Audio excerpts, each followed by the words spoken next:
notice that the stuff that life is trying to teach us just comes from these random places and it just kind of wallops you upside the head sometimes? If you're anything like me, that happens a lot. And one of these is this story. This first episode is one that I'm calling Life Lessons from a Havana Tattoo Parlor. So let me get into it. A lot of you know that Katie and I left our lives. We took a little hiatus to go work for a company that took people down to the Dominican Republic and Cuba to be part of these really incredible service projects. To not only go on these awesome vacations, but to give back and be part of something really big and meaningful at the same time. And that meant that every week we were going down to Cuba and the Dominican Republic and doing some incredible work, leading an awesome team. And as the time was starting to run out, as I knew my life at sea was coming to an end, I knew I wanted to tick off one of the things on my bucket list. And one of those things was to get a gnarly, just manly tattoo. And it was going to be a sleeve, right? Because all tough, big, bald guys with beards have a sleeve. So I had this great idea pop up in my mind. I'm going to get this in Havana at a famous tattoo parlor called La Marca. So I spent weeks and weeks poring over what this design looked like in my mind. And I was convinced that I could accurately translate that to a tattoo artist in Havana so that it would come out just perfect. So here's what I was thinking. I wanted it to be a sleeve of a tree that had different stages in the season and life cycle of a tree represented in the leaves. So like it was going to be spring, summer, fall, winter, right? Seasons of life. It was going to be all different shades of brown, kind of looking like a birthmark, like it was natural, had always been there. The trunk was going to go into a Celtic knot. You know, some of my Celtic, Scottish heritage was going to be represented there. And then the trunk was going to splay out into roots that ended up eventually looking like a mountain range from Montana, because I'm a Montana boy, right? Born and bred and proud. And I wanted all of these things to be incorporated in this beautiful picture that I had detailed to the nth degree in my brain. And I was ready to go get that in Havana one random Saturday. So I go into La Marca and I set up an appointment and I sit down with a tattoo artist named Angel, who speaks very little English. And I speak un poquito español. And we went through this conversation with the translator where I kind of said, no, I need this, I want the leaves to look like this, I need the roots to look like this, and the Celtic knot needs to be like this. And he kind of gave me one of these wide-eyed, I think I understand, yeah.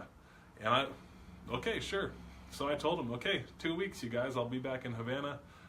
Let's set the date. I'll get this tattoo. What ended up happening was that I did not get, this might surprise you, the tattoo that I had hoped for. And as a result of that, on reflection, I learned 3 very valuable life lessons that I want to share with you. 1, speak the language. And I say that because here I am, a gringo from the United States, speaking un poquito español, talking to a very skilled tattoo artist who speaks very little English about this very detailed plan I have for a tattoo that's going to live forever on my arm. And I did not do my due diligence enough to make sure that my translator was accurately conveying my wishes to that person, to that tattoo artist. And the lesson from that is that we do this a lot in life. We think we're being crystal clear in our expectations to other people. In reality, we're not speaking anywhere near the same language. I do that myself. I do that to my wife, to my family, to my friends, to my colleagues a lot of times. The lesson from this is one thing. Right now, it's make sure that whenever you're leading people, whenever you're trying to work with one another, just make sure, just clarify, be crystal clear, ask questions. Does this make sense? Is what I'm telling you something you understand? Because it's going to live on your arm forever in some situations. Number 2, set reasonable expectations. This is This one's kind of funny. Here I am, a guy from Montana, now in Boise, part of the country that sees seasons a lot, right? Deciduous trees everywhere. I know what trees look like when they go through different seasons, what the colors of the leaves look like, what bare branches look like. Upon reflection, it was not fair of me to assume that a guy from Cuba that had never left the island knew what a deciduous tree looked like, because Cuba only has one season. Unrealistic expectation. Stupid me. What I ended up getting in the tattoo were, it's reminiscent of those flowers that girls used to write on notes when they passed them to their boyfriends in grade school. Yeah, it's right here, guys. If you can learn one other thing from my experience, man, make sure the expectations you're setting for people are fair. Make sure that what you're asking them to deliver or bring to the table is a realistic expectation. And if it's not, help them get the help that they need to make that happen. Show them pictures of deciduous trees if you need to. Something I didn't think to really do. Lesson number 3. Be honest with your feedback. And if possible, give it in real time, especially when it's a tattoo. I say that because I had mentioned earlier that I wanted a tree that was all different shades of brown so that it looked like a birthmark, something natural that had been there from birth.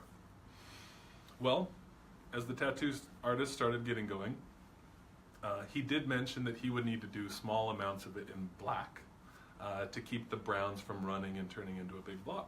And I said, okay, you're the expert. Well, I'm sitting there distracting myself in my phone from the pain, and I looked down about 45 minutes later, and I noticed that almost everything is in black. Foolish me. I should probably have been paying attention more. And by the time I had noticed, about 70% of it was done, including the part that I definitely did not want done in black. But because I was too afraid to tell this tattoo artist in real time that was not my expectation, I ended up getting an entirely black tree on my shoulder. And I think we do this in life too. I think we're so nervous to ruin a relationship or offend somebody or hurt their feelings that we don't tell them when they're not hitting the mark. And that is a real big mistake, especially as a leader, getting a tattoo on their shoulder. If you're leading people, here's my lessons from a tattoo parlor in Havana. Speak the same language. Set reasonable expectations. No deciduous trees for Cubans who've never left the island and have never seen a tree outside of one season. And if they're putting a tattoo on your shoulder entirely in black when you wanted it in brown, tell them as soon as possible and course correct before it's too late. I hope this is a little bit funny. Sometimes lessons in life are funny, and they should be. And if we're able to learn from them, that's the most redemptive lesson we can get from all this. So, there you have it. There's installment number 1 of Life Lessons. I would love for you to share with me on the little comment section down here what awesome life lessons you guys have been learning lately. Until next time, Facebook and LinkedIn world, this is Colin Dow signing off. Sayonara. Adios.